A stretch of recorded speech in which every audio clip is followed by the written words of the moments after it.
Oh man, tonight is crazy. I've been looking forward to it all week. We got a lot of sports, got the Grammys, Kanye West, apologize.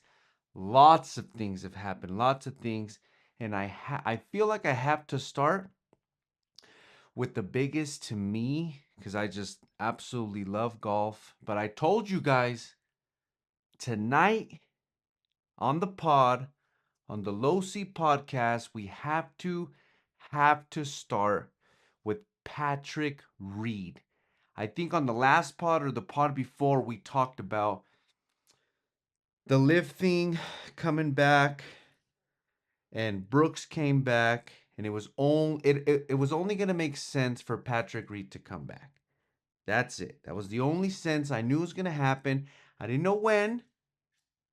Everybody thought it was going to be a little later, something a little bit maybe late this year, maybe early next, but whatever it is, they said he might come back and it's looking like August, but you never know. I don't know what to believe anymore. Could be back next week, could be back this week, but he's back. It's terrible for golf news or fans like me, but it's good. It's good golf business. Okay? It's competitive. You want to see the competitors out there for the fans. Even if he's a cheat, even if whatever it is, he's back. I hate to say that he could make some type of comeback, some type of run, whether it's on technically on any tournament, right? But I'd hate to see it if it's on a major. But he's back, and that's it. That's it. It's short. I told you guys it was gonna happen. Everybody's coming back. The only person I see now wanting to stay over there is probably Bryson, but he calls himself a content creator golfer. That's just who he is, what he is. He likes that. Don't get me wrong. I could see how certain things attract to him and certain people like that stuff, but that's YouTube golf. So, other than him, maybe Phil Mickelson, okay? Because I think just his age, his prick attitude, right? I mean, he's just that guy on his tweets with politics and stuff. That's just who he is. I can see him staying over there. I don't see him coming back, but anything's there. Anything's there. But the good news is, as far as Live Golf and the PGA Tour coming kind of merging back, was Brooks Koepka. Now he played pretty bad. He actually played terrible. I mean, better than me, but I'm a terrible golfer. He played decent, right? I don't even think he was in the top 20 or 30. I have no idea. On this last tournament, was it the Farmers Open? That's what it was. But I want to talk about Brooks because if you go back to his videos or to his interviews, even his gameplay 3, 4, 5, 6, 7 years ago on the PGA Tour, his attitude, right? It's just he's one of those guys that makes you probably hate golf. Like, geez, this guy doesn't smile, he doesn't talk, he doesn't seem excited. He just goes out there. One of the biggest reasons as why it made sense for him to go to for him to leave to live golf. It made sense for Brooks to do that. But he comes back, he has a positive attitude. He's he just he looks happy. He looks happy to be around real golf fans. Real golf people that are excited to see him for the growth to push forward. And he just said it was kind of like a little emotional type of interview that he was giving. So that that was the positivity on that. But other than that, he played terrible. But that does not take away from Justin Rose, who took it away. Justin Rose wins at Torrey Pines. Let me see here. That's the one for the Farmers Insurance Open. Watched it all day. you love to see tournaments like this because Justin Rose, big fan. He's up in age. He's one of the vets, and he's killing it. He finished 24 under, and the closest thing to him was, well, to start the day was Joel Dahmen, which is he's hilarious. We're gonna get to him in a second, but congrats to Justin Rose. Spectacular golf. It was just it was just too much, man. But I hate to like you love to see him take it and run away. But when there's a gap, when it's 5, 6, 7 birdies, no one's catching him. He's playing. It's kind of boring for the fan, right? Because you want to see that. You want to see the drama. You want to see somebody within 1 or 2 strokes from the leader. And that did not happen tonight. Today, he won. Good things. Brooks looked comfortable out there, but I have to talk about Joel Dahmen. Dude's hilarious. He like he embraces the fact that he is ass cheeks on the PGA Tour. He embraces it. He says it himself that he's the worst player on tour and it is what it is, but somebody has to be the best worst player. He says it all the time. He even got a bit on the Full Swing documentary and I was kind of mad cuz why are they giving him a whole episode? But then you watch it and it was cool. It was cool. It was a really cool episode. But on this tournament, they interviewed him yesterday because he was tied or sorry, he was in second right after Justin Rose, so he's gonna go tee off with him on Sunday morning. And he says the only chance, I mean, I hope that Justin Rose misses his alarm or something happens because he's 7 years older than me and he's out driving me by 30 yards. So he's just like embracing that he's trash but he still like does it with the positive attitude and I love it. Shout out to Joe Dahmen. That shit's hilarious. Yeah, the dude literally makes the worst situation the best and I think that's fire. And he just goes out there, man. You know what I mean? I mean, I think he finished like 15, tied for 15th, still making money, but dude is hilarious. But what happened in sports, that was it for sports as far as golf. Okay, for golf.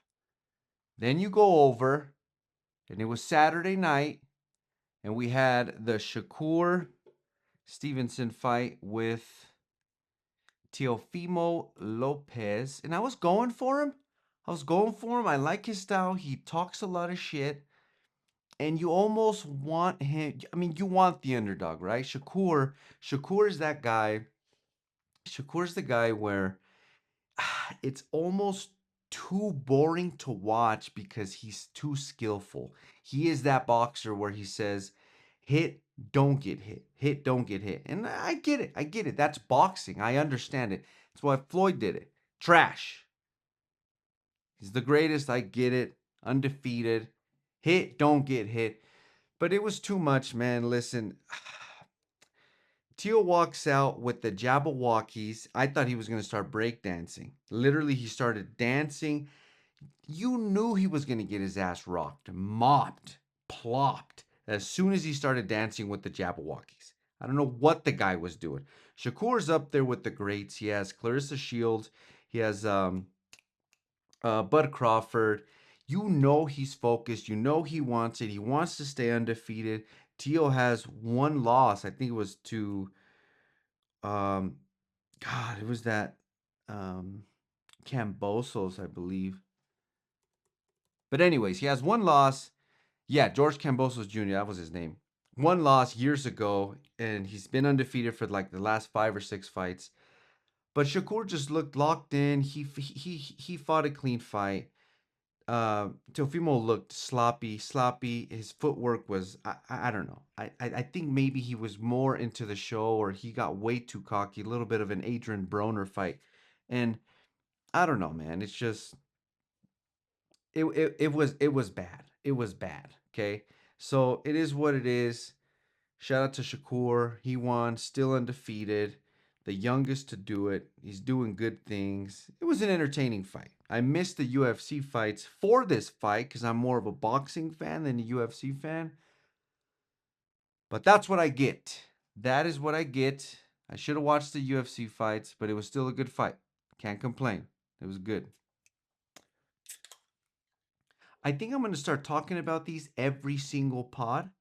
I got the new flavor. I haven't tried the flavor. My wife continues to buy the same flavor, but it's the best sparkling water on the market, and you knew that. You know that, but you keep buying Waterloo.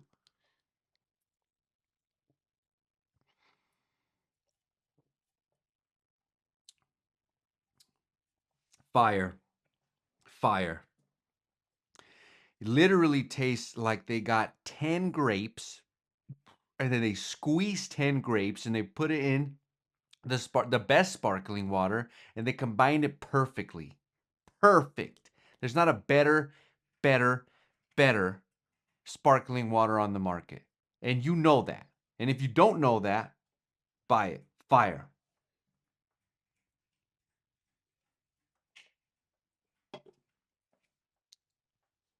Okay. We have to talk about the Grammys because tonight I don't understand what happened. I really don't understand what happened, if I'm being honest. I have been listening to the song Folded by Kehlani for weeks. Every day, couple times a day. Amazing song. Best R&B song. When I first heard it, I'm like, this album's going to be nuts. It's going to be fire. Go Google it. Look up Kehlani. Find no album. It's a single. She just decided to drop a single. Love the song. Play it over and over and over. I've watched the Colors video, the actual music video. She just did a live version. Um, where was it where she did the live version? I'm gonna post it, but she did another live version. I'm gonna continue to watch them over and over and over. But anyways, it's beside the point. My buddy, I'm waiting for the Grammys to start at 6. My buddy sends me all these videos, and one of them I open it and it says that Kehlani got her first Grammy win for the best R&B song. I'm freaking out. I'm changing the channel. I'm talking shit to him. I don't believe it. I don't believe it. But I start Googling it. It's all over Twitter. All the hip hop heads, all the R&B heads, all the people that are really into every music, the genres and all of it. And it's true. And she won. And they didn't play it. Apparently it was like a pre-show. No idea what that is. I've never even heard of the pre-show. But in the pre-show, they're doing all of these awards. I don't know if they did the Grammys backwards this year because the Grammys that I watched, they played a bunch of just a bunch of performances, great performances. It's just I feel like the pre-show excuse me, announced all the ones I wanted to watch. All the ones I cared for. I mean, not all of them. Clipse was there, GNX was there, Kendrick, everything. So she wins. If you haven't heard Folded, I advise you to go listen to Folded all day, tomorrow, all week. It's the best song. It went up there with Chris Brown, I believe. Mutt. They're good songs, but Folded, I mean, I'm probably glazing it, but you have to really, really love the song. Listen to the song. It's an incredible song. Shout out to Kehlani. She won. She deserved it.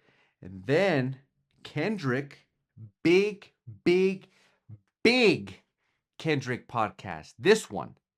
It would have been a Drake one, but that's a long time ago. That's chooch behavior. I don't want to talk about that. Maybe that's for another day. But Kendrick wins the best rap album for the GNX album. An absolutely incredible album. Went to Seattle, went to the show, to the GNX tour with SZA. Took my wife to Seattle. It was incredible. Every song on there is awesome, super hard. TV off, Peekaboo. My kids know the song. They both love them. Literally every single song, word for word. They absolutely love it. Kendrick wins, super fire. If you haven't listened to GNX, get on it. I kind of was hoping that Clipse would win, kinda, because Let God Sort Him Out was super fire, super hard. Push and Malice, it's just bars after bars after bars. And I absolutely love that album. So I was kind of hoping that they won, but they ended up performing with Pharrell tonight on the Grammys.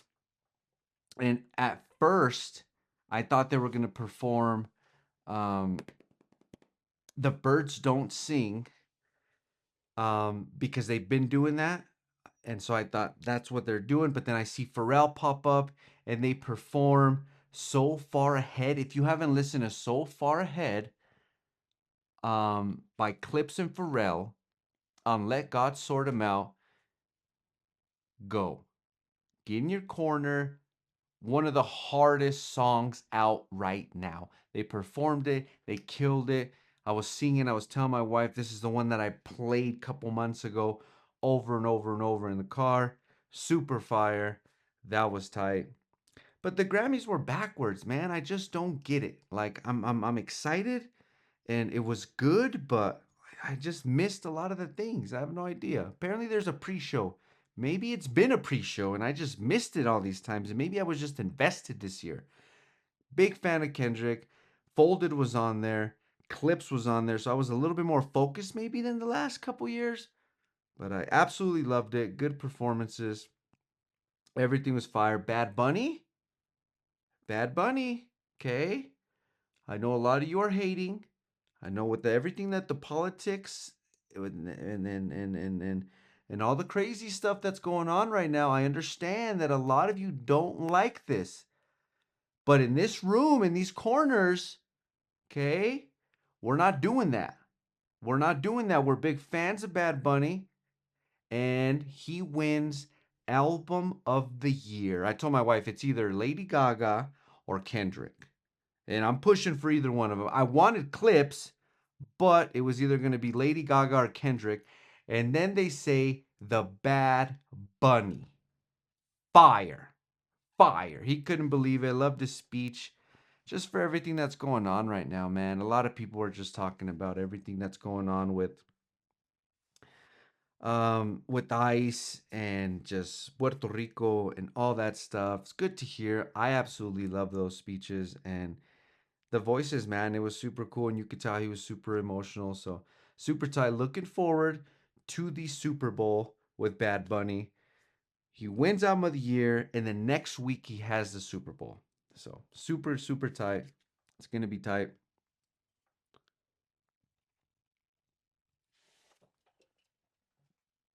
And that was the Grammys. But I almost forgot. Kendrick wins another one with SZA on Luther as Record of the Year. Fire, fire, fire, fire. He was up there with Billie Eilish. What that one's bomb. Lady Gaga. I mean, when you're up there with Lady Gaga, you're almost gonna think and assume that it's gonna be Lady Gaga, but Kendrick takes it with SZA. I heard it live; it was incredible. So now Kendrick, out of all the rappers, has the most Grammys, and then he's only like two or three away from of all time. So he is right there. That was super cool. And SZA got up there and she's winning. She's winning. That's the Kendrick effect. It's the Kendrick effect. But it was super tight. So Kendrick continues to add to history. I'm sure that guy is done talking about this. Maybe a little nervous, maybe grateful, but super tight. Go listen to GNX. I absolutely love that album. Now, for the watch of the week. I'm extremely late. Extremely late. But I kind of late on purpose, okay? I'm pretty late on purpose because I love Michael B. Jordan. He's a good actor. Um One of the first movies that I watched of him, I'd have to say it was Fruit. Well, it was Hardball, I think. Yeah, that might have been the first movie I've ever seen him in, Hardball. So that's probably the last time. Yeah. So first time, and then last time, or no, it was the first time that I actually seen him. But then I actually went back and seen the movie after seeing Creed and all those other movies, and then I'm like, oh man, that's Michael B. Jordan. So that was the first time I ever seen him. So I'm a fan of him. But Sinners, Sinners comes out, and it's like you watch the trailer and it looks wild and it looks like vampires. I'm not a vampire guy. I really don't want. The last time I watched a vampire movie was Twilight, and I mean that's a completely different vampire movie, but I'm not the biggest fan of like vampires and like zombies, and that's kind of what it kind of gave me. So I was like, man, I'll watch it later, watch it later, watch it later. Put it on. It was by Ryan Coogler, and I did not know. If you didn't know, now you know, because I'm about to teach you. But Ryan Coogler made the Fruitvale Station, and that's one of the first movies that I remember seeing Michael B. Jordan on. Incredible movie. And so I was like, all right, I'll watch it. So it has Michael B. Jordan, and so it's movie night now, and I tell my wife it's movie night. She tells me, "What are you playing?" She's probably waiting for me to say some crazy demonic movie, and I just said Sinners. And I don't know if she knew what that movie was, and she loves Michael B. Jordan for unknown reasons, right? I know the reasons, but I'm not going to say it on here. But she loves Michael B. Jordan, and then the movie plays, and she sees two Michael B. Jordans, and now she's locked in. I am not going to say shit. So she's locked in. She sees two Michael B. Jordans. So Michael B. Jordan has a twin brother that is him, and they're called the Smokestack Twins. And it's back in like the 19 something, right? 1950s, 60s. And they have a cousin, and that cousin wants to be a like a blues player, right? Like a guitarist, singer, stuff like that. That's his dream. But his dad is a preacher, doesn't want him to go down that route. And his cousins, the Michael B. Jordan 1 and 2, are bad news. Hoodlums, gangsters, stuff like that. Well, the movie continues, and I thought it was going to be like, oh man, when is this vampire stuff coming out? But it ends up being that these like vampires come in and kind of take over. That's all I'm going to say. I loved it. It was a great, great film. I also didn't watch it because a lot of people were telling me mixed reviews, and I gotta stop listening to people, okay? But I can't say that because then you're gonna be like, well, I gotta stop listening to him, right? Because he's giving me a review. He's not listening to this person, so why would I listen to him? Listen to me. I gotta stop listening to people that don't really watch movies like the way I do, right? I'm not saying I'm anything special, but when I'm locked in, I really love a movie. I don't just watch a movie and it's Netflix and chill time. No. Everybody was saying that it was about slavery. And then some people said, no, it wasn't about slavery. It was about um, vampires. And then they were like, oh man, well, it was about like back in the day time. And then it's just Michael B. Jordan. It's just, he's kind of like, he's like, you give like Creed vibes. You can't take that out of your head. So it was whack. It was this, and that. But Ryan, like what I got from it was kind of all that, but for a good like a good twist. It really was a good mix of it. Ryan Coogler is known to make movies about Black history, um, race, stuff like that. He's a big fan. I don't know if he's boys or homies with Michael B. Jordan, but he's in all his movies. So that's what he is. They do mention, like the Jim Crow era. Um, it almost gave me. I don't think this would give it away, but I wonder if maybe. some people just don't know about this, but I wonder if Ryan Coogler made this movie based off of um, Robert Johnson. Robert Johnson was back in like the 1930s, I think, was like an old blues singer. And the legend has it that he sold his soul to the devil, and the devil tuned his guitar and gave him like these incredible skills to be the best blues player ever. And that's the first thing that popped up in my mind. And I wonder if Ryan went down that road. So I didn't give the movie away, but it's like, I don't know. It was a really cool ending, really cool twist. My wife loved it. Yeah, super cool. Shout out to Michael B. Jordan. Good acting in there. Good storyline. I actually really, really liked it. I didn't think I was gonna like it at all because everybody was saying, like, again, you got mixed reviews. You got best film of the year, trash. This movie was this and that, and I don't know. Loved it. Go watch Sinners, the movie, and the podcast on the Losey. But it was good. Loved it. So we'll see what we got next week. Next week is the Super Bowl. No Rams, no Packers, no Broncos. Caca. We'll see what happens. See you guys in a little bit.